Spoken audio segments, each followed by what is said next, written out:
Welcome to study channel. मेरा नाम है मोहम्मद कैसर। एलटी ग्रेड की भर्ती दोस्तों आ गई है उत्तर प्रदेश में। 28 जुलाई से इसके लिए आवेदन होंगे। टोटल 7,466 इसमें पद हैं।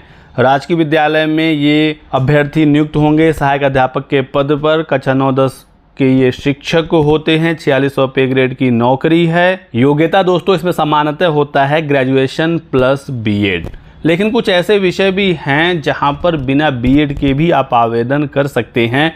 तो जानकारी के अभाव में अभ्यर्थी आवेदन नहीं कर पाते हैं। मैं आपको इस वीडियो में यही बताऊंगा बिना बीएड किन किन विषयों से आप एलिजिबल हैं एलटी 2025 में। तो ये है एलटी की नियमावली, सरकारी गजट उत्तर प्रदेश, और इसमें योग्यता क्लियर है सभी विषयों की। जब नोटिफिकेशन आएगा 28 जुलाई को तो यही योग्यता उसमें देखने को मिलेगी। ठीक है, तो मैं आपको दिखाता हूं ऐसे विषय जहां पर बीएड की आवश्यकता नहीं होती है। इसमें जो सबसे पहला विषय है वो है कला का। कला की योग्यता में काफ़ी बदलाव हुआ है इस बार। पहले बहुत सारी योग्यताओं को माना जाता था, लेकिन अब इसमें सिर्फ 2 ही ऑप्शन हैं। पहला ऑप्शन कला का तो ये है कि एक विषय के रूप में कला आपने पढ़ा हो स्नातक में और आपका बीएड हो, तो स्नातक में एक विषय कला के साथ तो बीएड मांगा जाएगा। लेकिन देखिए यहाँ पर अथवा भी है। दूसरा वाला ऑप्शन में ये बताया गया है कि यदि आपका ललित कला यानी बीएफए है तो फिर बीएड यहाँ पर आवश्यक नहीं है। तो फिर बीएड अधिमानी अर्हता हो जाता है, ये अनिवार्य शैक्षिक अर्हता नहीं रहता है।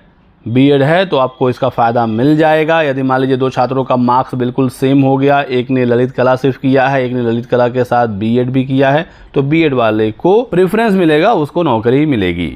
फिर दूसरा विषय है जहां पर बीएड नहीं मांगा जाता है, वो है शारीरिक शिक्षा। शारीरिक शिक्षा की योग्यता आप देखिए, आपका स्नातक होना चाहिए शारीरिक शिक्षा के लिए। स्नातक आपका बीए, बीकॉम, बीएससी, बीटेक कुछ भी हो सकता है, किसी भी विषय से हो सकता है, किसी भी फील्ड में हो सकता है। बीएड की आवश्यकता नहीं है, लेकिन बीपीएड यहाँ पर मांगा जाता है। तो ये आपको जानकारी होनी चाहिए कि बीपीएड की ज़रूरत होगी शारीरिक शिक्षा एलटी शिक्षक बनने के लिए। तीसरा विषय यहाँ पर है कंप्यूटर का। कंप्यूटर में भी बीएड अनिवार्य नहीं है, तो इसकी योग्यता आप देख लीजिए। यदि आपका बीटेक या बीई है, बीटेक यानी बैचलर इन टेक्नोलॉजी, बी यानी बैचलर इन इंजीनियरिंग, ठीक है, बीटेक या बी, लेकिन कंप्यूटर साइंस से ही। इसके अलावा किसी भी फील्ड में किसी भी ब्रांच से आपका बीटेक या बीई है तो आप एलिजिबल नहीं रहेंगे।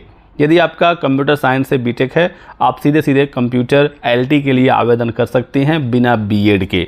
ठीक है, या फिर दूसरा ऑप्शन है कंप्यूटर विज्ञान में आपका स्नातक है तो भी आप आवेदन कर सकते हैं, यानी बीएससी इन कंप्यूटर, या कंप्यूटर एप्लीकेशन में स्नातक है, या फिर नाइलिट से ए स्तरीय कोर्स आपने किया है स्नातक की उपाधि के साथ तो भी आप एलिजिबल हैं। या फिर एक और ऑप्शन है कि आपका बीटेक है या कंप्यूटर विज्ञान में स्नातक है, लेकिन इसके साथ आपने एमसीए किया है तो आप एलिजिबल हैं। यानी कि बीटेक आपका कंप्यूटर साइंस में ना होकर किसी भी फील्ड में है, लेकिन इसके साथ एमसीए भी है तो आप एलिजिबल रहेंगे।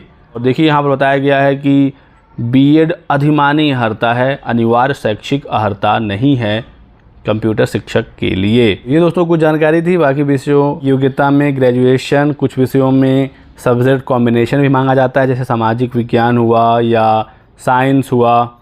हिंदी में भी कॉम्बिनेशन मांगा जाता है इंटरमीडिएट का, लेकिन बिना बीएड वाले जो विषय थे मैंने आपको बताया। इसके अलावा आपके कोई और भी सवाल हो, डाउट हो तो आप हमसे पूछ सकते हैं कमेंट सेक्शन में। वीडियो को लाइक कर दीजिएगा, चैनल को सब्सक्राइब कर लें और हमारे साथ बने रहें। Thanks for watching.